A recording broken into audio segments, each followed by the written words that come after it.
Do not forget my stories, Senua. I am with you still.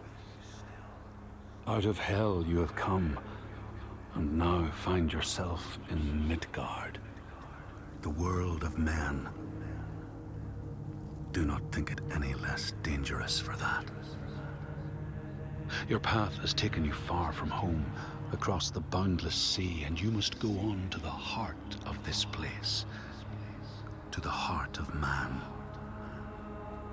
You have seen how the Northmen journey out to conquer, and this is one of their lands, as icy dark as Niflheim, yet as fiery as Muspel. It has not long been claimed, and they try still to tame it.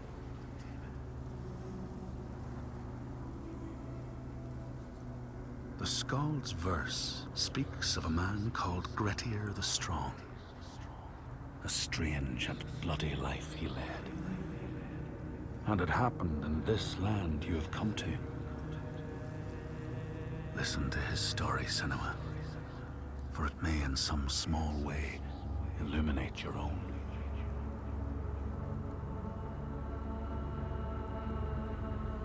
The Skalds say that in Grettir's time, a nearby farm was plagued by hauntings. A shepherd called Glamour was killed by some evil force, found dead in the snow, bloated and black. His body could not be taken to burial, because he was held fast to the ground. So it was left. 3 days after his death, the body was missing.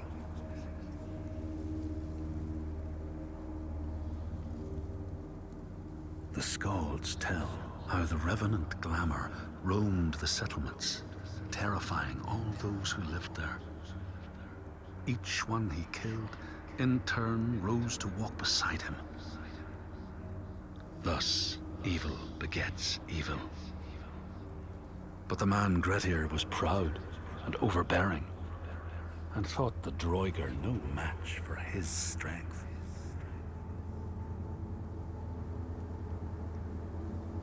The Skalds say that Grettir fought and killed the Droiger Glamour, but not before Glamour had cursed him. His strength would be turned against him, his deeds bring death and exile, and he would be always before Grettir's eyes, making him afraid to be alone. He saw all sorts of phantoms wherever he looked, and thus people who see things that aren't there are said to have Glamour's eyes.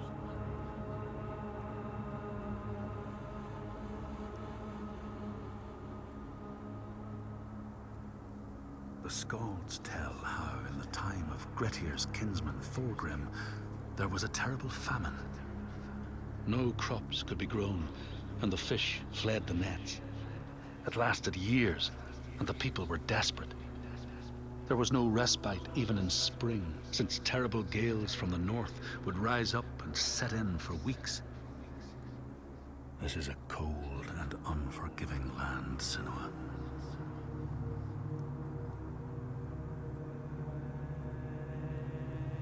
In the time of famine, at the place known as Rifskar, Thorgrim found a huge finback whale, beached and dead. His neighbor, Thorfinn, had already found it and was in the process of flensing it. But Thorgrim claimed it as his own. Thorfinn said he would not give it up without a fight.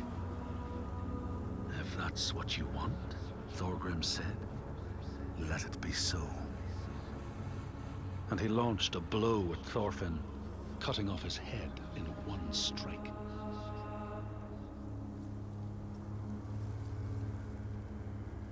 The Skalds say that the neighbors fought, armed only with the knives and axes they had brought to cut up the whale, even picking out the whale ribs to beat down their enemies.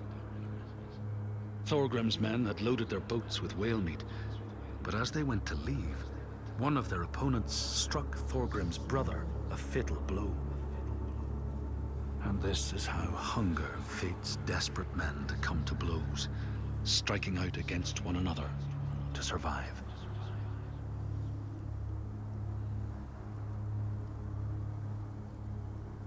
Skalds speak of the time Grettir, traveling with some others, ran into rough weather and docked their boat on an island.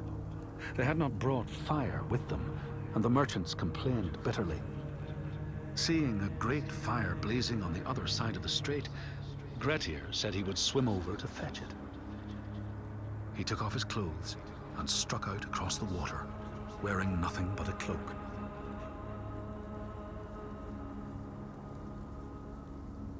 When Grettir came to the farm where the fire was burning, all was peaceful. By the time he reached them, his cloak was frozen stiff, and he looked like nothing more than some huge troll. The frightened farmhands struck out at him with the first things to hand, the burning logs from the fire. Grettir fought them off and got the fire he sought. But the sparks from the logs spread fire all over the house, and nobody survived the blaze.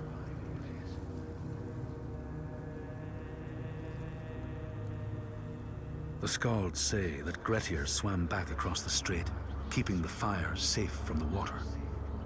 His friends applauded Grettir's bravery, but when word spread about the massacre at the farm, people took against Grettir. Nobody wanted anything to do with him, and when the news reached the Althing in the summer, Grettir was pronounced an outlaw.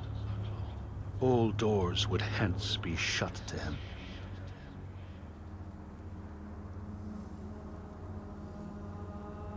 The Skalds speak of how Grettir, now an outlaw, took rest on the island of Lehrensäulen with a man called Audun. Grettir saw a great yellow glow like a fire rising from the ground.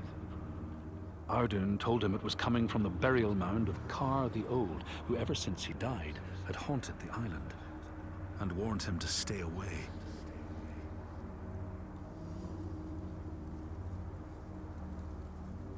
The Skalds say Grettir wanted the sword that was buried in Kar's howe, and would not be deterred from seeking it. He broke the mound open and started digging until he reached the timber props. By this time it was night.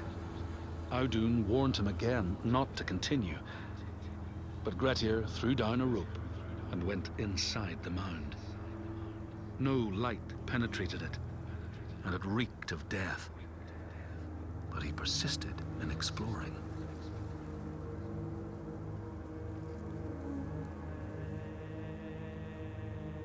Grettir found the sword he was seeking, Kar's loom, buried in the grave mound. He went to leave, but before he could reach the rope, something grabbed him from behind, and Grettir realized the mound dweller would not let his treasure go. The two fought ferociously until Grettir got the advantage and chopped off the revenant's head. But Kar's loom would prove his undoing, fated to be the sword that killed him.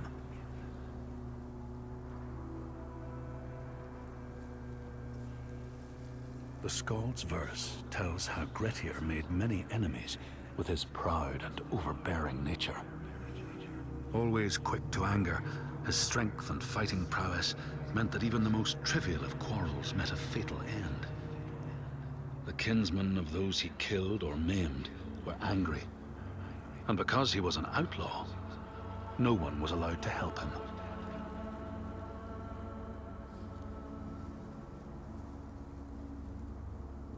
The outlaw Grettir fled to the island of Drangi.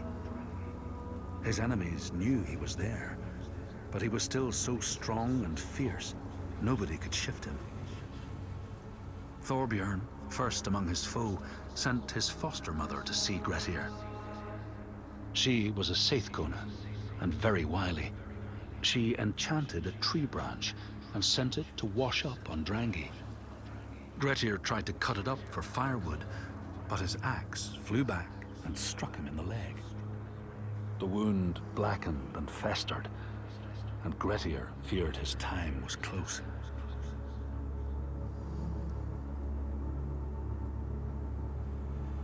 The Skalds say Grettir, wounded by Seithr, was now so weak it was possible for his enemies to defeat him. Under cover of night, Thorbjorn and his men attacked his shelter. They tried to disarm him, But he clung so firmly to his sword, Car's loom, that they had to cut off his arm to get it free. Then they used his sword to cut off his head, and the land's mightiest outlaw was dead.